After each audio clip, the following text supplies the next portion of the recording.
Hi, I'm Joanna Jan, and welcome to Wild TV. I'm with the editor of Georgia Straight TV.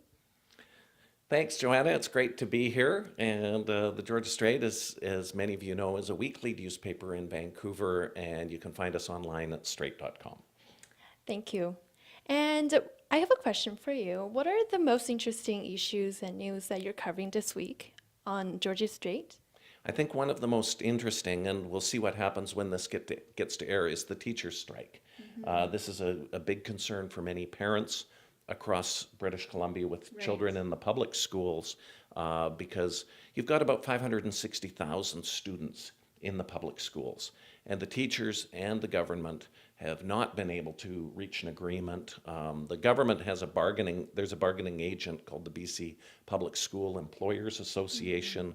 The government has appointed a person, Peter Cameron, who's the chief negotiator. And then on the teacher side, they're represented by a union, the BC Teachers Federation. And there's been a long history of trouble between the union and the government over a bunch of issues, but mainly going back to 2002 when the government canceled a contract that the teachers had. And in that contract, the teachers negotiated the class size and the composition. The composition means the number of children with special needs that could be in a classroom. So the government changed that. They saved a lot of money as a result, $275 million per year. And the teachers went to court. And there were two court decisions that the teachers union won. So this is the backdrop. The government is now appealing the second court decision. So they're negotiating a contract while they're fighting in court. And this is not a very good situation, and I feel sorry for the parents who are stuck in the middle of this, trying to find childcare because the teachers and the government can't reach an agreement. Thank you. And what do you think, what's the effects on the kids themselves? Well, I think it's very troubling for children.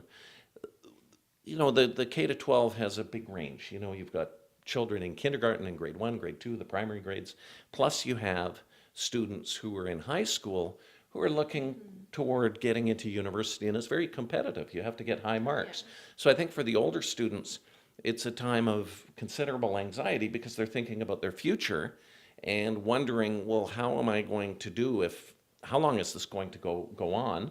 I think for younger children, it's probably very confusing.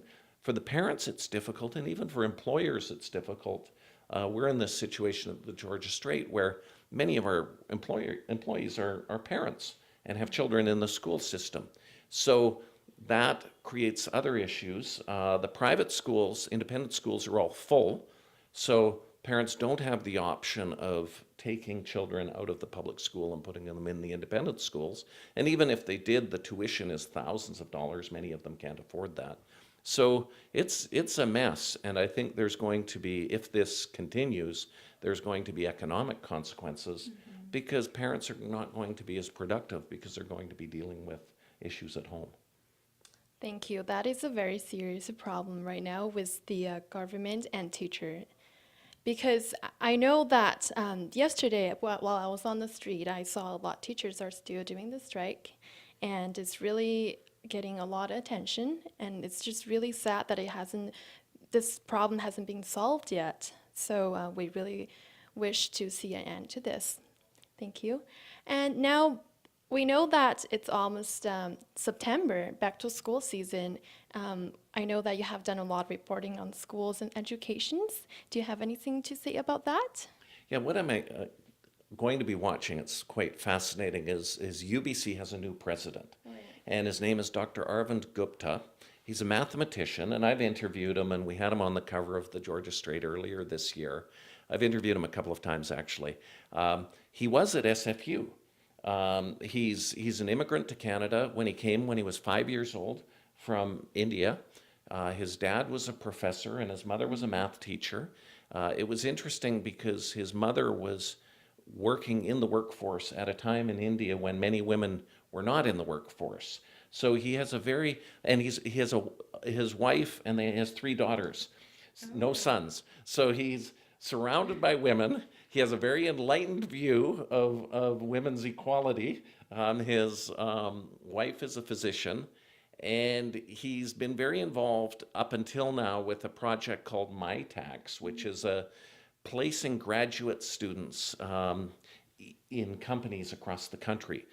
Unlike a lot of presidents, he doesn't have experience as a dean, a university dean, or a university vice president. That's been the traditional hiring route. Like if you look at SFU, the president, Andrew Petter, used to be the dean of law at UVic.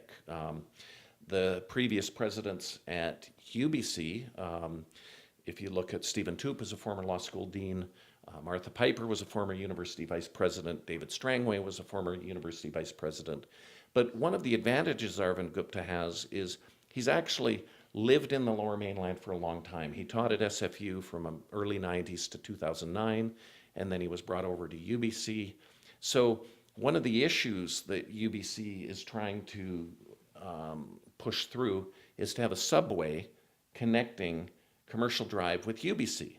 And this requires some political skills to try to get that, because Surrey is trying to get rapid transit. Oh, yeah. Lots of people want rapid transit.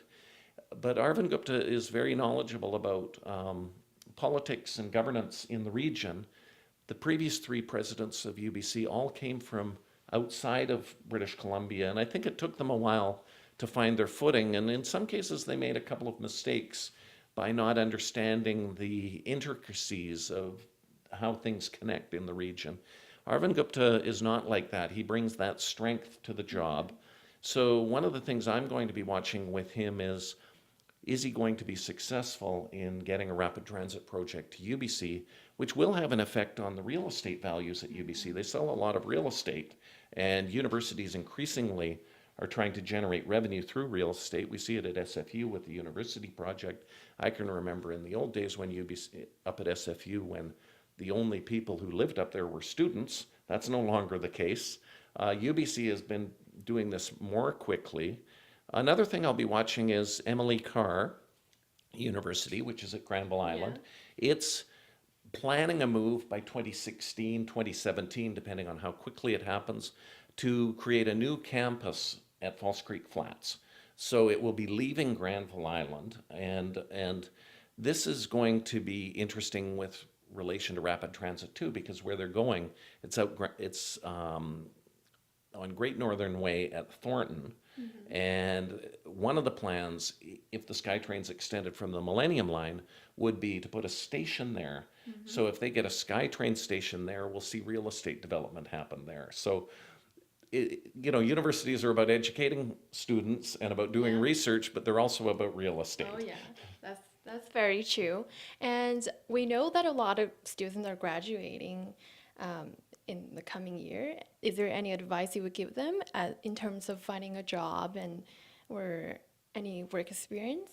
One of the things that I was reporting on a couple of weeks ago in the Georgia Strait was actually entrepreneurship education. And one of the challenges I think facing young people today is that their parents and their grandparents could go work for corporations and have some job security and have somebody paying into plans, so they get dental and long-term disability. I think increasingly that's becoming more difficult.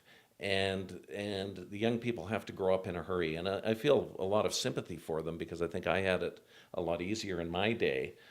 Particularly nowadays, the cost of education is so high, so they leave school sometimes carrying very high debt loads. One of the things that I think all students should be thinking about is whether they want to start their own business on the side, even as they may be in the workforce, if that's feasible.